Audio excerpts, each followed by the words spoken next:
La palabra en Colosenses 2, versículos 9 y 10, bueno, desde el 8, por si, nos dice que tengamos cuidado que nadie nos engañe por medio de filosofías y huecas sutilezas según la tradición de los hombres, no conforme a Cristo. Y nos dice en el versículo 9 y 10, porque en Él habita corporalmente la plenitud de toda la deidad. ¿En quién? En Cristo Jesús. Y vosotros estáis completos en Él. Nosotros estamos completos en Cristo Jesús.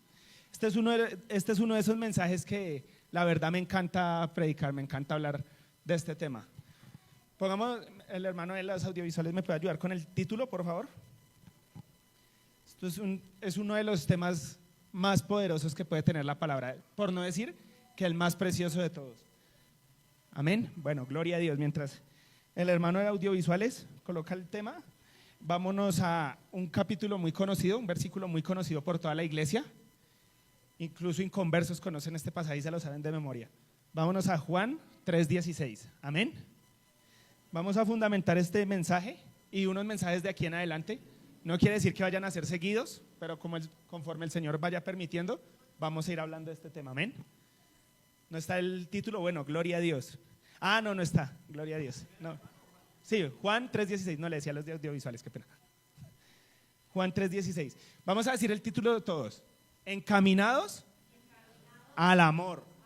Al amor, gloria a Dios. Juan 3:16. ¿Qué nos dice este versículo? Creo que ninguno ni siquiera tenemos que mirar la espada, ¿cierto? No lo sabemos de memoria. No, Juan 3:16. Juan 3:16. No, ese es el título. Encaminados al amor es el título, hermano.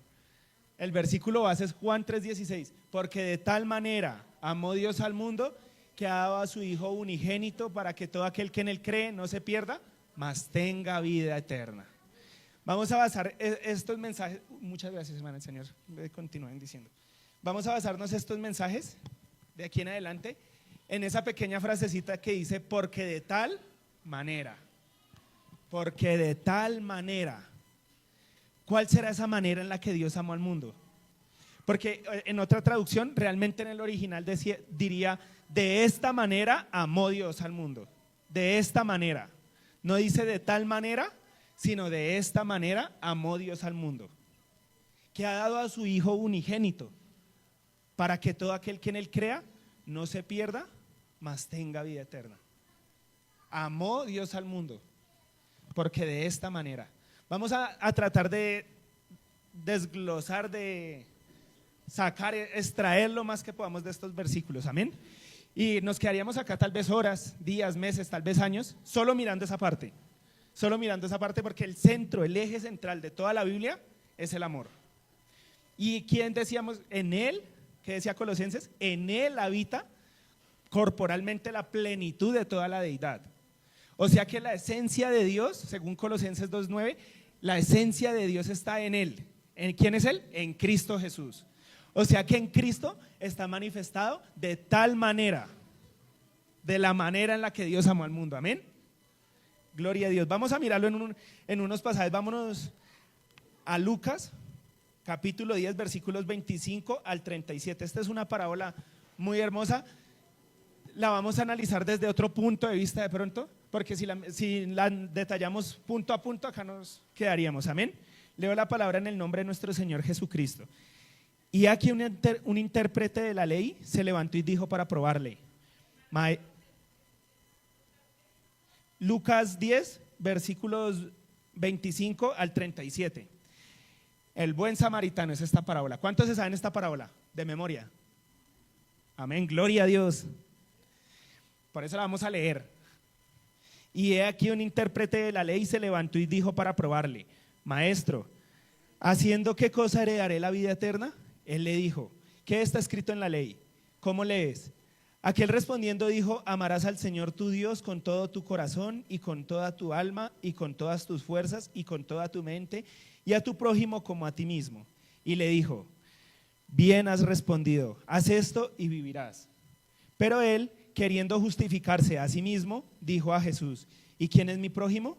Respondiendo Jesús dijo: un hombre descendía de Jerusalén a Jericó y cayó en manos de ladrones, los cuales le despojaron e hiriéndole se fueron, dejándole medio muerto. Aconteció que descendió un sacerdote por aquel campo y viéndole pasó de largo. Asimismo un levita, llegando cerca de aquel lugar viéndole, pasó de largo. Pero un samaritano que iba de camino vino cerca de él y viéndole fue movido a misericordia. Y acercándose vendó sus heridas, echándole aceite y vino y poniéndole en su cabalgadura lo llevó al mesón y cuidó de él. Otro día al partir sacó 2 denarios y los dio al mesonero y le dijo: cuídemele y todo lo que gaste de más yo lo pagaré cuando regrese. ¿Quién pues de estos 3 te parece que fue el prójimo de aquel que cayó en manos de ladrones? Él le dijo: el que usó misericordia con él. Entonces Jesús le dijo: ve y haz tú lo mismo. Esta es una preciosa y poderosa palabra. Es una hermosa palabra. ¿Por qué el maestro de la ley le decía esto al Señor Jesucristo? Tenemos que irnos más atrás, ¿cierto? Para mirar qué era lo que venía ocurriendo.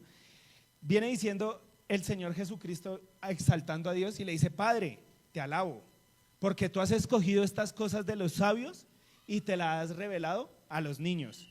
Y se acerca a sus discípulos, dice el versículo 23 de Lucas 10, dice: viéndole a los discípulos les dijo aparte: bienaventurados los ojos que ven lo que vosotros veis. Porque os digo que muchos profetas y reyes desearon ver lo que vosotros veis y no lo vieron, y oír lo que oís y no lo oyeron. ¿A qué se refería el Señor Jesucristo cuando les decía eso a ellos? Bienaventurados. ¿Por qué les decía, por qué les hablaba a los discípulos eso? Porque Él les decía que ellos están viendo algo que los profetas, reyes y todas las personas que habían sido usadas por Dios no habían visto. Porque de trasfondo lo que ellos estaban viendo era la plenitud de Dios, el amor de Dios manifestado. Los reyes, los profetas, todas estas personas habían visto el poder de Dios. Ellos habían visto abrir el mar en 2. Ellos habían visto la nube de fuego, la columna de fuego y la nube que los cubría. Ellos habían visto descender el maná. Ellos habían visto tal vez más milagros materializados que nosotros, ¿cierto? Porque ellos habían visto realmente la mano de Dios actuando en la naturaleza, en lo real. Cuando el pueblo va a pasar y abre Moisés el mar, cuando Abraham ve los tres ángeles, ellos habían visto la gloria de Dios, ellos habían visto el poder de Dios. Cuando Daniel es lanzado al foso de los leones y ahí lanzan 3 y aparecen 4 y dicen: ¿y este otro quién es? Estaba el Señor Jesucristo ahí. Pero dice el Señor que ellos no han visto lo que los discípulos estaban viendo en ese momento. Porque en ese momento, diga cada uno, Dios estaba mostrando su corazón. Su corazón. Cada uno tenía un concepto de Dios y el pueblo de Israel tenía un concepto de Dios. Por eso Él le dice: si ustedes fueran hijos de Abraham me conocerían, pero no conocían realmente a Dios. Pero los discípulos estaban viendo el amor de Dios. Y esto es lo que Él viene hablándoles en ese momento cuando se para el maestro de la ley, ¿cierto? Y entonces el maestro de la ley, ¿qué es lo que le dice? Le dice: ¿haciendo qué cosa? Heredaré la vida eterna. ¿Haciendo qué cosa? Señor, ¿qué cosa tengo que hacer para heredar la vida eterna? Esto se nos asemeja al hombre rico, ¿cierto? Cuando llega y le dice: Señor, toda la ley he cumplido, ¿qué más tengo que hacer para entrar en el reino de los cielos? Entonces el Señor Jesucristo, Él no le dice, Él le dice: ¿qué dice la palabra? Usted es maestro de la ley. ¿Qué es lo que está escrito en la Biblia? ¿Qué es lo que está escrito en la palabra? Él había leído Levítico y Deuteronomio y por eso le dice: amarás al Señor tu Dios con todas tus fuerzas, con toda tu alma. Bueno, le dice todo este versículo. Pero entonces él lo que quería era hacer caer al Señor Jesús. Era un enfrentamiento entre quién conocía más la Biblia. Pero el Señor Jesús no cayó en ese juego, porque el Señor Jesucristo sabía que la letra sola mata, más el Espíritu vivifica. Él sabía que Él lo estaba tentando en la letra, pero el Señor Jesucristo no le iba a contestar en la letra, no le iba a contestar en la palabra. El Señor Jesucristo le iba a contestar desde el Espíritu. Entonces Él le dice: Señor, ¿y quién es el prójimo? ¿Quién es el prójimo? Porque dice: amarás al Señor tu Dios y a tu prójimo como a ti mismo. ¿Y quién es el prójimo? Entonces vemos que acá el Señor Jesucristo ya empieza la parábola del buen samaritano, amén. Pero entonces, ¿quién será el prójimo? ¿Quién creen ustedes que es el prójimo, hermanos? ¿El samaritano?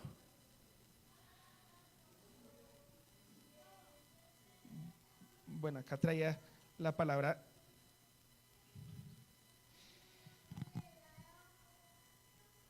El prójimo, la palabra cuando aparece acá prójimo, es cerca de ti, el que te rodea, el que está junto a ti. O sea que ¿quién es el prójimo? El vecino, el que tenemos al lado, él es el prójimo. Muchas veces la iglesia quiere cambiar el mundo, ¿cierto? Muchas veces queremos cambiar el mundo. Y era lo que ellos querían, que viniera el Salvador y cambiara toda la historia del pueblo de Israel. Y lo hizo, pero no de la forma como ellos creían. Porque ellos querían que hubiera una rebelión en contra del imperio romano. Y sí hubo una rebelión, pero no física, espiritual. Y Él cambió el mundo. Y Él nos ha mandado a nosotros a cambiar el mundo. No parándonos todos delante de multitudes y millones como lo han hecho pues hermanos de la fe, sino Él nos ha mandado a cambiar el mundo. ¿Cómo? Afectando a nuestro prójimo, al que está junto a nosotros, al vecino, al de la casa del frente, al de la casa del lado, al que vive en el piso de abajo, al que vive en el piso de arriba.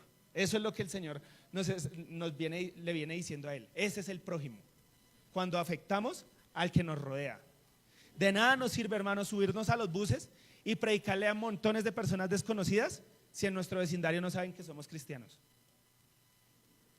De nada nos sirve salir y predicar en todo lugar donde no nos conocen si las personas que nos conocen no saben que somos cristianos.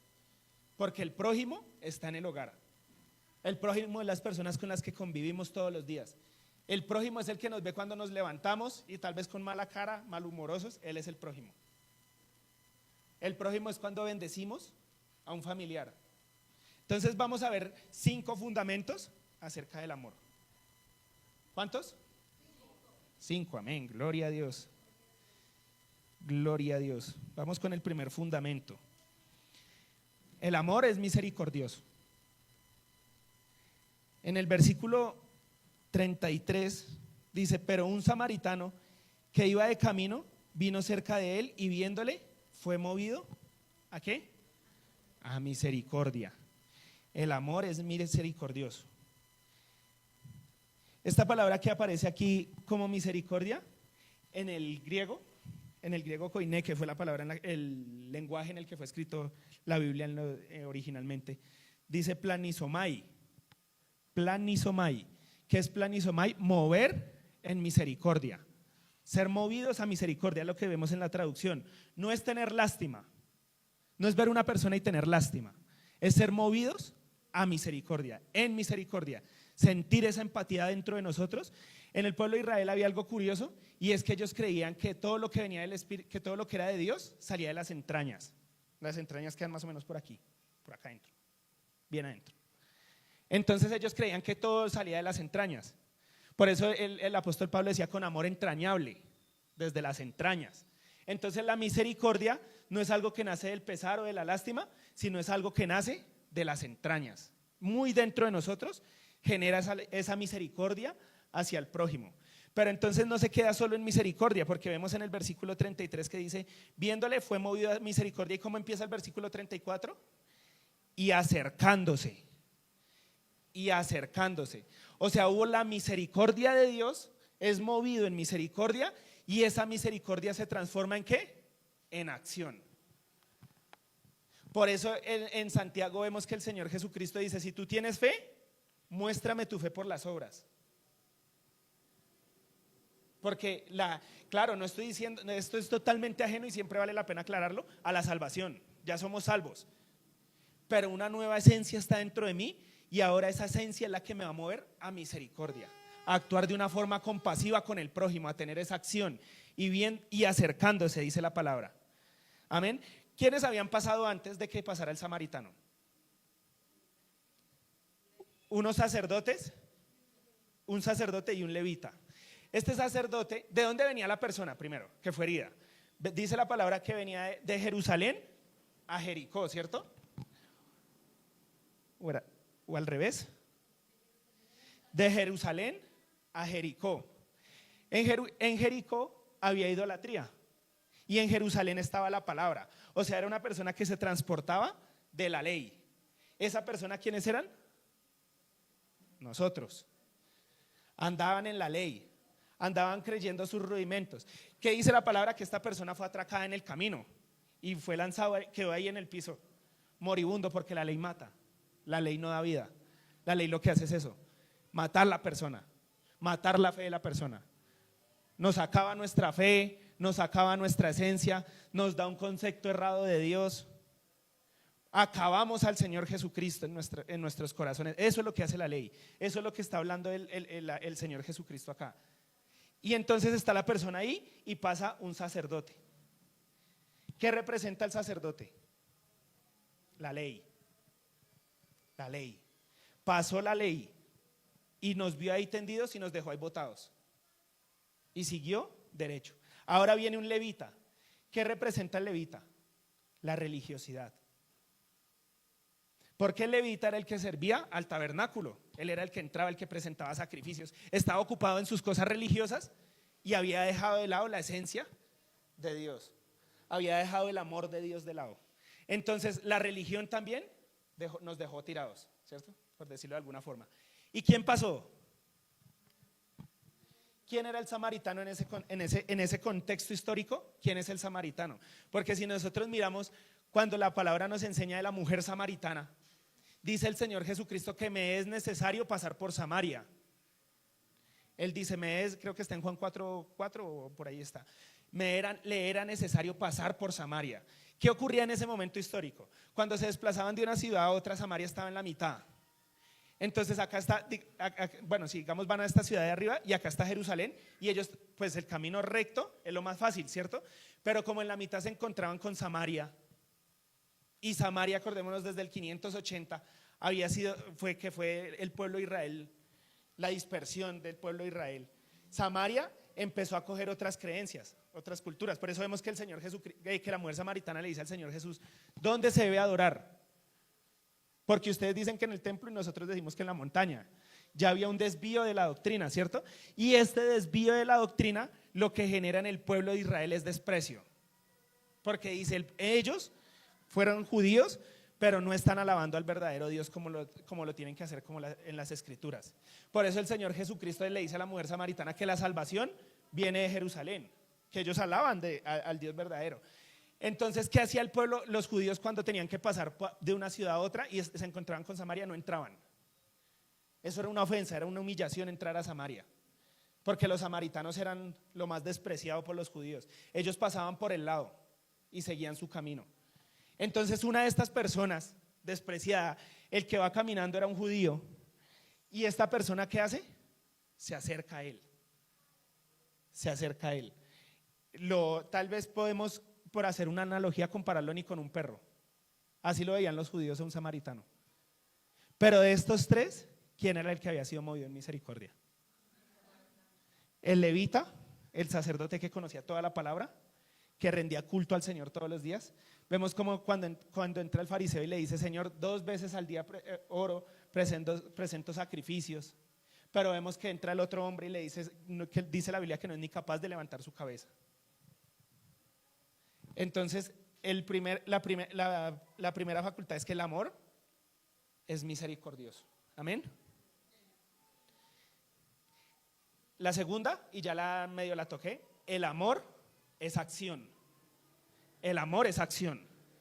Yo me muevo por amor, no me muevo por miedo.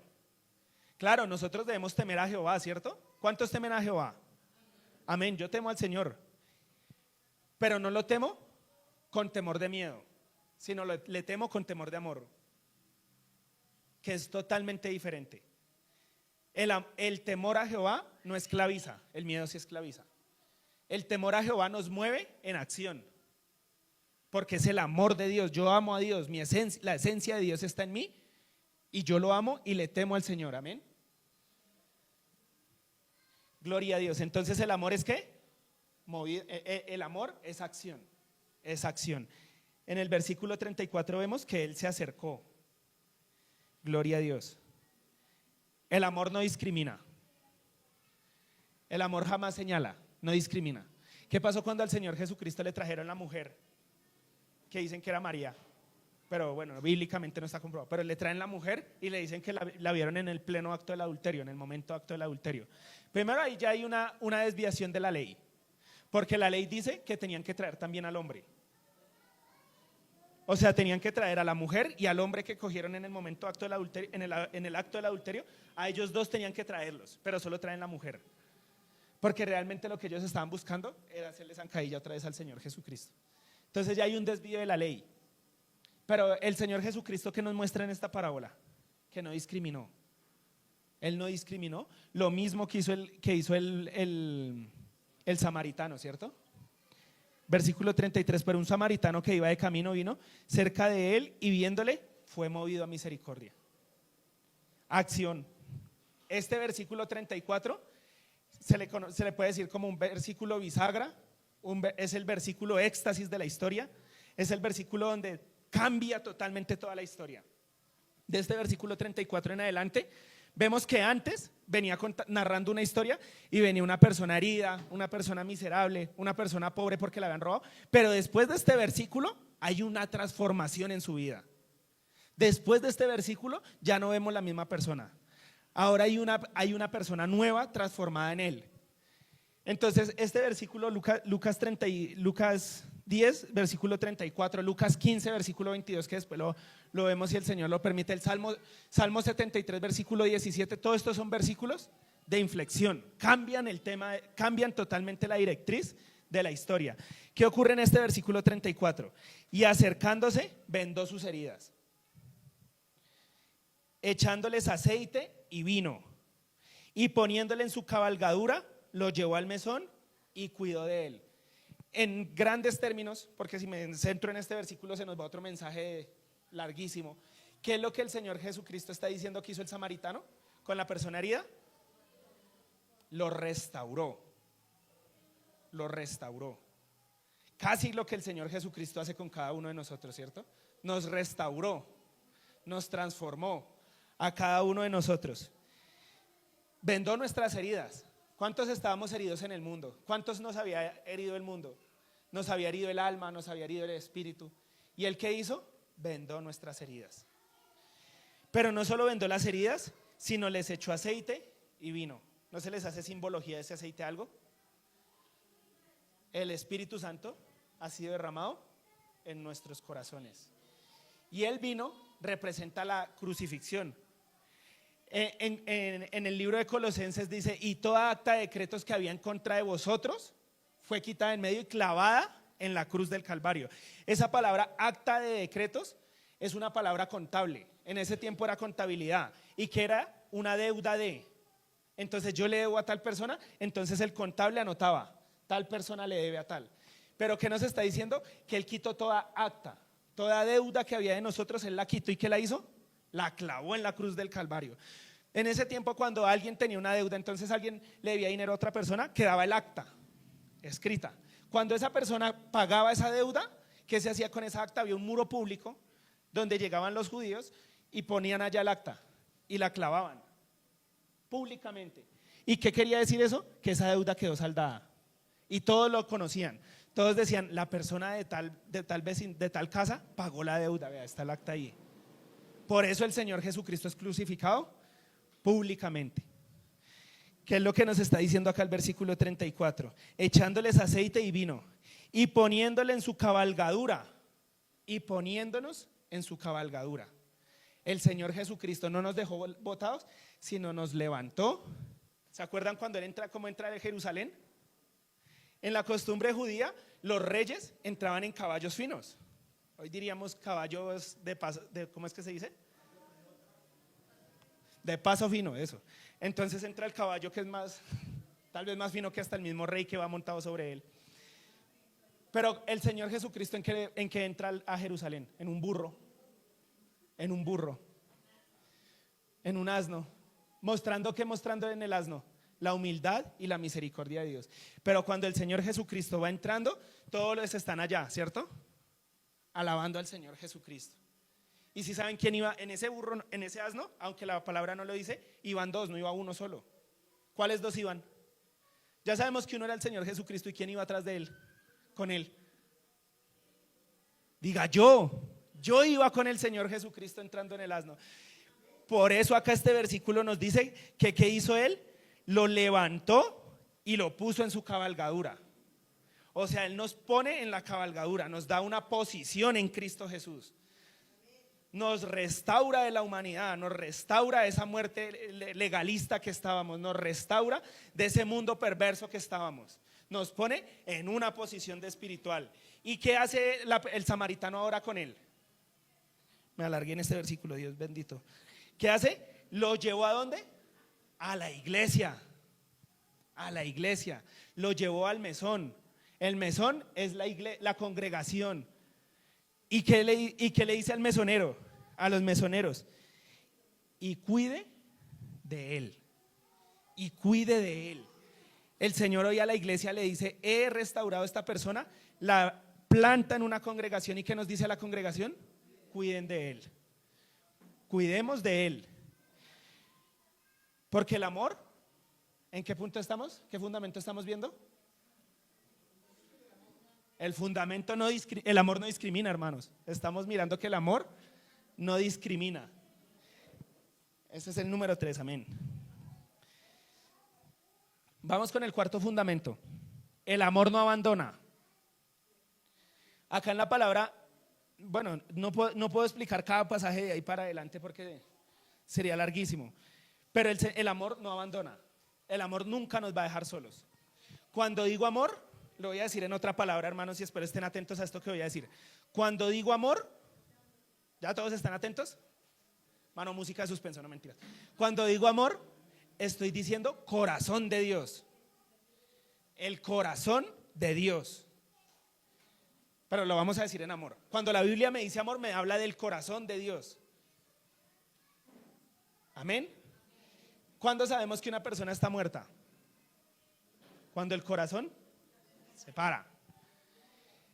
Hay personas que tienen un accidente, le ponen el oxígeno y dicen: no, él está vivo. ¿Por qué? Porque le tomamos pulso y está la hermana que es enfermera, ya sabe más del tema que yo. Sí, pero entonces pasa un tiempo y dicen: no, mentiras, la persona no estaba viva. La persona murió en el accidente. Tuvo muerte cerebral. Pero ellos, ¿por qué creían que estaba viva? Porque había un latido en el corazón, ¿cierto? Entonces, el corazón es la esencia del hombre. Cuando una mujer está embarazada, ¿cómo saben que el bebé está bien? ¿Qué es lo primero que uno como padre escucha? Los latidos. No, está bien. Él está bien, porque está latiendo su corazón. El momento empieza es cuando para el corazón, ¿cierto? Porque en el corazón está la esencia, está la vida. Dice la palabra que Dios formó al hombre del polvo de la tierra y sopló sobre él espíritu, aliento de vida. ¿Y fue el hombre qué? Un ser viviente. Empezó el corazón, la máquina a trabajar. Empezó la máquina a latir. Empezó. ¿Y cuándo termina? Cuando no hay vida en esta tierra, hablándolo humanamente, cuando viene separación, ¿cierto? De eso hablo cuando estoy diciendo amor. De ese corazón, de lo que le da la esencia a Dios.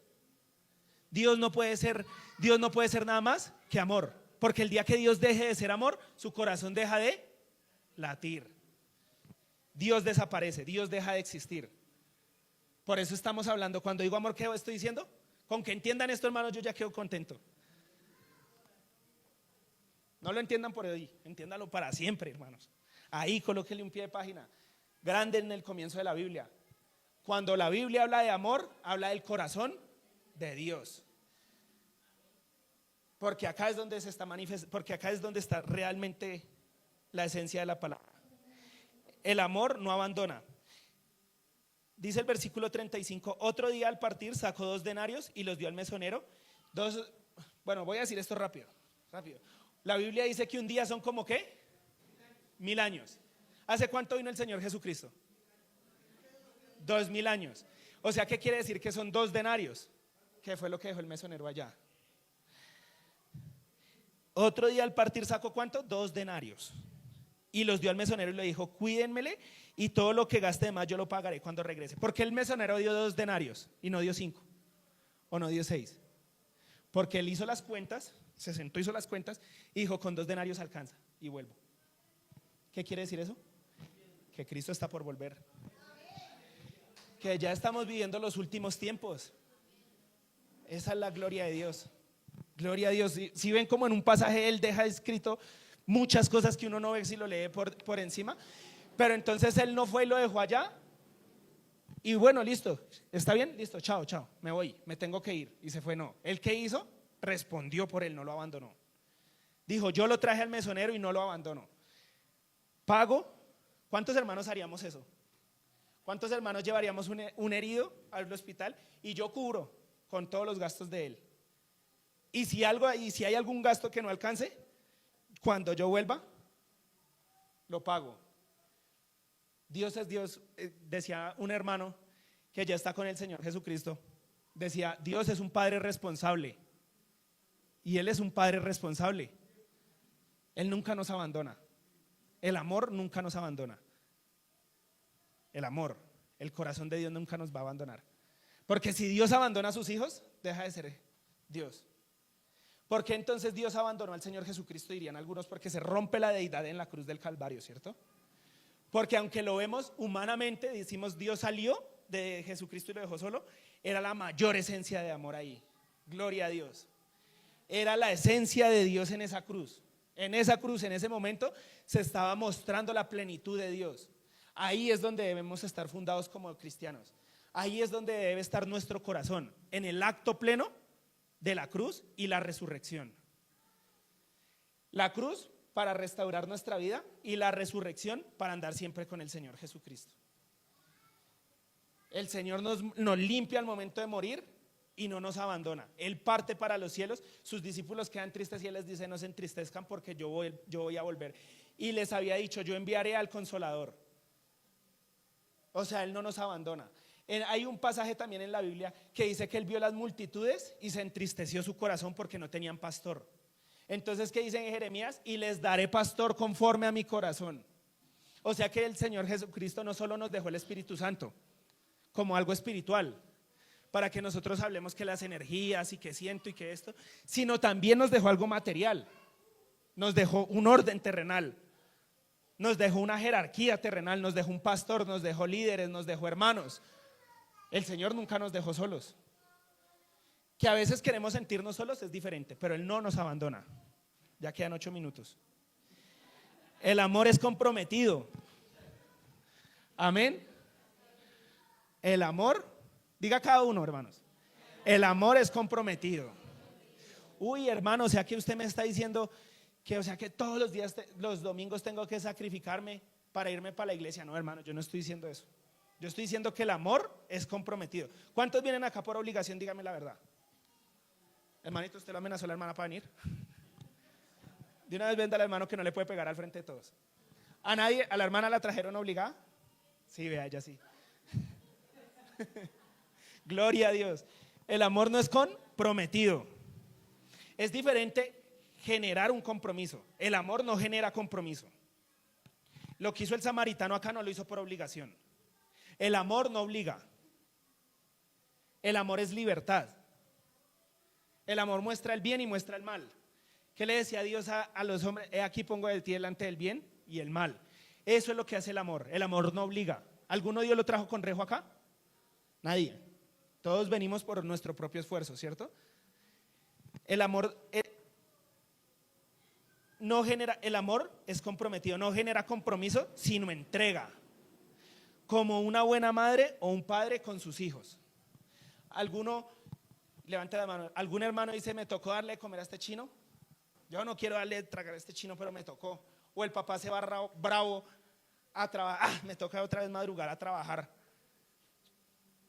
Uno lo hace con amor, ¿cierto? La esencia de cuando le sirve el plato de comida a su hijo es el amor, lo hace de corazón. No coge allá y bota unas lentejas con un agua y que quede lo que quede, sino le mete el amor. Porque esa es la entrega, ese es el compromiso que genera el amor en nosotros. Ese amor no permitió que el hombre samaritano lo dejara ya botado en el mesón y se fuera. Ese amor fue lo que dijo, yo estoy comprometido con ayudar, con que él esté bien. Yo quiero verlo bien, porque lo amo, porque el amor de Dios está en mí. Entonces es diferente generar un compromiso a ser movidos en amor. Amén. A ser entregados en amor. Gloria a Dios. ¿Cuáles son los principios que hemos visto, hermanos?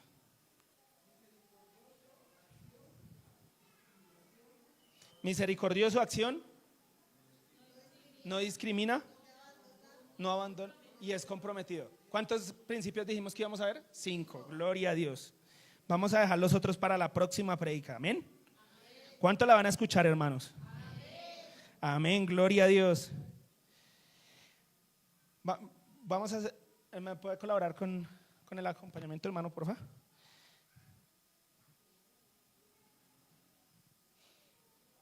¿Quién pues de estos tres te parece que es el prójimo? Dice la Biblia. Después de que el Señor Jesucristo le cuenta esta parábola, le dice a él, ¿cierto? Le dice en el versículo 36, le dice: ¿quién pues de estos tres te parece que fue el prójimo del que cayó en manos de los ladrones? ¿Cuál de estos tres sería el prójimo? Y él le dice, ¿cierto? Él le dijo: el que usó misericordia con él. ¿Y ahora qué le dice el Señor Jesucristo? ¿Estás bien? Le dice: ¿estás bien? ¿No erraste? Él es el prójimo, sí entiende las escrituras, lo está viendo desde un punto natural, pero él está entendiendo las escrituras. ¿Y qué le dice? Entonces Jesús le dijo: ve y haz tú lo mismo. Jesús en ese momento, el Señor Jesucristo en ese momento, ¿a quién le está diciendo ve y haz tú lo mismo? Al maestro de la ley, ¿cierto? En ese momento en la historia le está diciendo a él. Hoy en día, ¿quién le dice? El Espíritu Santo a nosotros: ve y haz tú lo mismo. Ve y muévete en misericordia. Ve y no abandones. Ve y comprométete en el amor. Ve y actúa en acción con ese amor. Eso es lo que nos está diciendo el Señor Jesucristo en esta mañana. Que el amor no abandona. Que en la dificultad que estemos atravesando, en la situación que estemos pasando, Él está con nosotros, ayudándonos y levantándonos de esa tristeza, de ese dolor, y llevándonos al mesón. Y allá en el mesón, ¿por qué el samaritano deja al hombre allá en el mesón? Porque allá lo iban a cuidar bien. Porque él sabía, él no fue y lo metió en cualquier mesón, él lo metió en el mesón donde él conocía. Hoy en día podremos hablarle un hospital, una clínica. Allá fue y lo dejó, en el mesón. Hoy en día Dios, ¿dónde deja a sus hijos? En una congregación. Ve y haz tú lo mismo. Porque Dios está obrando. ¿Cuántos saben que Dios no necesita ayudas? Dios no necesita ayuda, ¿cierto? Pero Dios sí necesita hombres para actuar. Y Dios usa hombres no como objetos, porque no somos objetos, somos seres amados por Dios. Somos hijos del Dios viviente. Lo hablábamos en identidad, ¿se acuerda? ¿Qué es identidad? ¿Quiénes oyeron esos dos mensajes de identidad? Bueno, gloria a Dios. Alguno escuchó uno y otros otro, gloria a Dios. Pero la identidad, esa palabra identidad en el latín es similar a idéntico. O sea, ¿qué quiere decir? Que si yo pongo esta agua acá y vengo y pongo esta agua acá y la revuelvo acá atrás, escondidas, y les digo cuál era cuál y cuál era cuál, ¿ustedes la reconocen? Porque son idénticas. Ve y haz tú lo mismo. En esa identidad de los dos mensajes que hablamos, que faltaron muchísimos, en esa identidad ve y haz tú lo mismo. En esa restauración que Dios hizo, cuando nos levantó, cuando sanó nuestras heridas, cuando nos dio la posición en Cristo Jesús, cuando nos llevó al mesón, cuando pagó con los 2 denarios, todo eso que nos dice, veías tú lo mismo con el prójimo. Ve y predica el evangelio a las personas que están lanzadas por la ley, a las personas que el mundo las tiene en el piso. Veías tú lo mismo. Ve tú y predica el evangelio, las buenas nuevas, porque esa es la resurrección y la vida. Predicar que Cristo murió y resucitó en la cruz del Calvario. El evangelio no es hablar de cuántos dones están en acción. El evangelio no es decir que hay 9 dones en acción, dones de lengua, dones de profecía, dones de sanidades. En eso no está el evangelio. Eso hace parte del evangelio, pero no es el evangelio. En el evangelio no es tampoco, y que el Espíritu Santo, yo sé que está orando, tampoco no solo es predicar el Espíritu Santo. En eso tampoco está el evangelio. Él hace parte del evangelio y es una esencia fundamental del evangelio. Él conecta plenamente el evangelio, pero el evangelio es muerte y resurrección. Eso es lo que nosotros tenemos que predicar, gloria a Dios. Muerte y resurrección en la cruz del Calvario. Gloria, alegría, felicidad, poder de Dios. ¿Qué decía el apóstol Pablo? Porque no me avergüenzo del evangelio, porque es poder de Dios para salvación a todo aquel que en él cree, porque el evangelio es poder de Dios. Lo que acá estaba haciendo el hombre samaritano era poder de Dios. Dios, ¿a quién usó en esta parábola? ¿Usó al sacerdote? ¿Usó al levita? ¿O a quién fue el que usó? A cada uno de nosotros. A nosotros nos veían como perros, éramos como perros para la ley. Pero ¿qué decía la palabra? Bienaventurado, porque eres Señor, porque escondiste estas cosas de los pobres, de los sabios y los entendidos del pueblo de Israel, y se las revelaste a los niños, a nosotros, a los gentiles. A nosotros, a los que nos reveló la palabra. Cuando Pedro va a predicar, ¿se acuerdan que primero Dios le baja el lienzo y le muestra y le dice mata y come? Porque Dios estaba mostrándole la obra que ya estaba haciendo en la iglesia. Porque Dios estaba mostrando que había una restauración y una salvación no solo para el pueblo judío, sino para todo el mundo. Y esa es la mayor bendición. Eso es lo que nos debe mover a nosotros. Esa es la esencia de Dios, el amor de Dios, el ágape. El ágape es estar encaminados a esa paz. Eso es lo que yo tengo que hacer, encaminar la gente a esa paz. Y la única forma, no hay otra forma, hermanos. No erremos, no erremos entendiendo las escrituras. La única forma, hermanos, la única forma de poder predicar es el evangelio. No hay otra forma.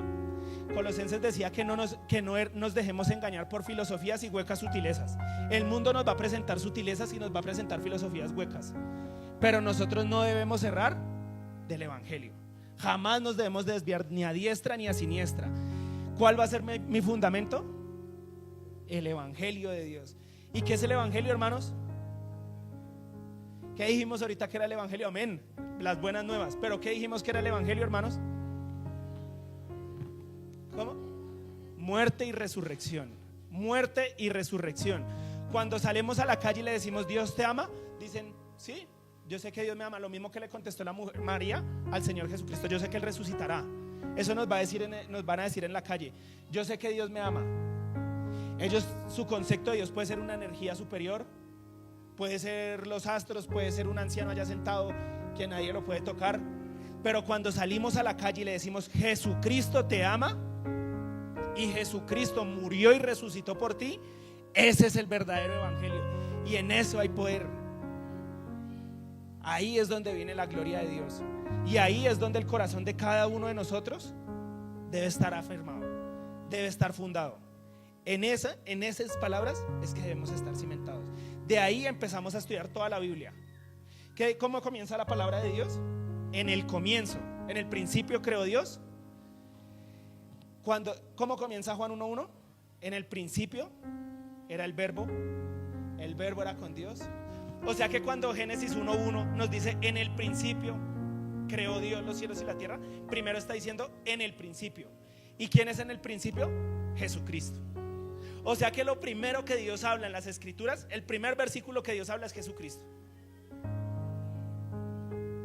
O sea que la palabra, el fundamento cristiano debe estar en Jesucristo. El que cree en mí, como dice la escritura, el que cree Jesucristo, pero formado en la escritura, formado en una vida de entrega, formado en una vida de acción, de búsqueda del Señor. Amén. Gloria a Dios. Padre celestial, en este momento, en el nombre poderoso de nuestro Señor Jesucristo, venimos delante de ti, Padre amado Señor, dándote gracias, Padre celestial, Señor, porque yo sé, Padre amado Señor, que esta palabra no llega muerta, Padre celestial, esta palabra llega viva, Padre amado.